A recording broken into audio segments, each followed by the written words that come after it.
진짜 호구동물 호모사피엔스는 맹수를 만나면 잡아먹히기 일쑤였고, 네안데르탈인을 마주쳐서 죽방이라도 한 대 맞으면 뼈가 으스러지기도 했습니다. 하지만 오늘날 네안데르탈인은 멸종되어 화석으로만 남아있으며 인간에게 붙잡혀 동물원에서 사육당하는 맹수들도 흔히 볼 수 있습니다.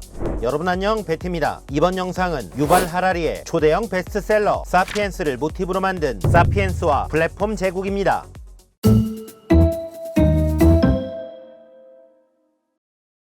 137억 년 전 빅뱅이 일어나고 46억 년 전 지구가 탄생합니다. 이후 불지옥이라 불리는 명왕누대를 거쳐 지구는 40억 년 전으로 추정되는 시생누대, 즉 생명이 시작되는 시기를 맞이하고 250만 년 전 드디어 인류가 탄생했으며 20만 년 전에는 현재의 우리 인간종인 호모사피엔스가 탄생합니다.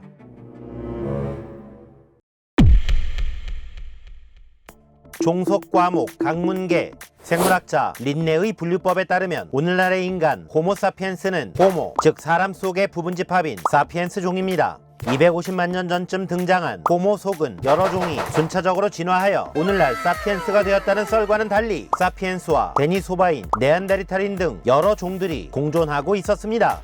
10만 년 전 어느 사피엔스, 불은 사용하고 있었지만 농경이 시작되기까지 아직도 9만 년을 기다려야 했습니다. 이 사피엔스는 때로는 먹을 것을 찾기 위해, 때로는 추위와 맹수를 피하기 위해 떠돌이 생활을 할 수밖에 없었습니다.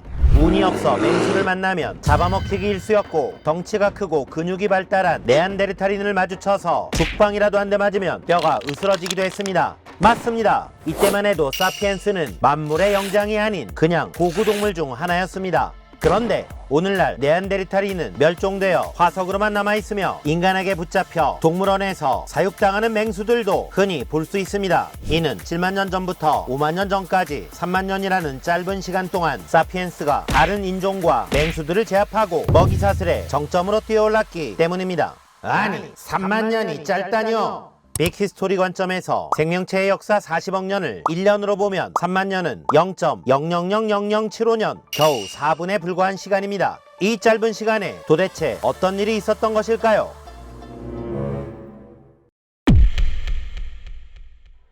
사피엔스의 저자 유발 하라리는 사피엔스가 단기간에 최상위 포식자가 될 수 있었던 이유는 언어와 도구, 물론 이런 것들도 있었겠지만 결정적이진 않았다고 주장합니다. 언어와 도구는 네안데르탈인과 일부 동물들도 사용하고 있었다는 사실. 사피엔스가 급부상한 가장 결정적인 계기는 7만 년 전부터 어떤 우연에 의해 상상의 질서를 만들어낼 수 있었고, 이를 구심점으로 운집할 수 있었기 때문이라고 말합니다.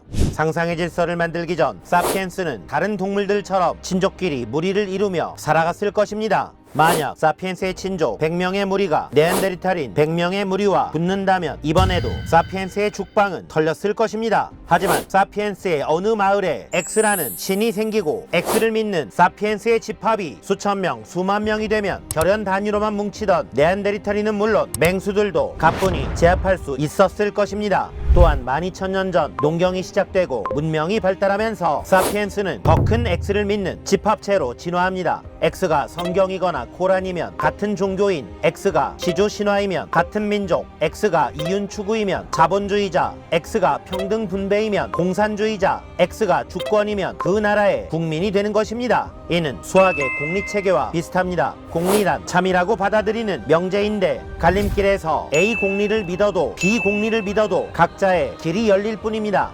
사피엔스가 지구를 제패한 힘은 상상력이었으며 더 큰 공리를 상상한 사람이 역사 속의 지배자가 되었던 것입니다.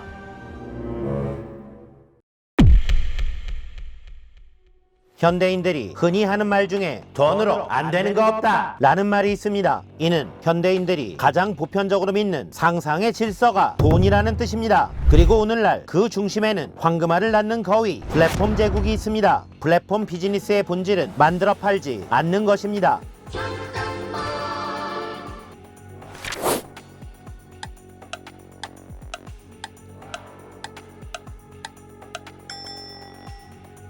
예를 들어 A는 1, B는 1, 3 이런 식으로 A, B를 다 만들어 보면 답을 찾을 수는 있겠지만, 이는 일단 만들고 보는 제조업 시대의 발상입니다. 다른 발상으로 벤 다이어그램이라는 플랫폼을 그려봅니다. U의 모든 원소는 세 구역 중 한 곳에 들어갈 수 있겠죠. 이제 원소들에게 니들이 알아서 놀아! 라고 말하면 각 원소들은 세 가지 선택을 할 수 있으니 답은 3 곱하기 3 곱하기 3 곱하기 3은 81가지가 됩니다.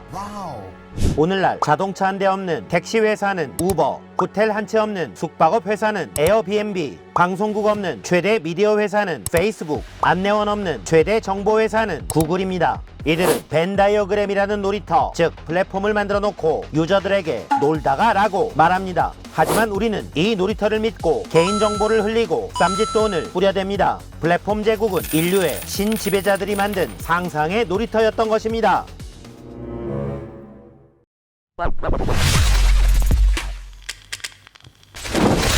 1998년 사피엔스의 모든 궁금증을 해결해줄 지식의 절대 지배자 구글이 태어납니다. 이후 20여 년간 구글은 사실상 종교였습니다. 구글님의 창에 기도하면 어떤 질문에도 답을 주실 거야. 하지만 화무 10일홍이라 2022년 11월 30일 구글을 넘어버릴 것 같은 새로운 지식의 지배자가 나타났으니 이분이 바로 챗GPT입니다.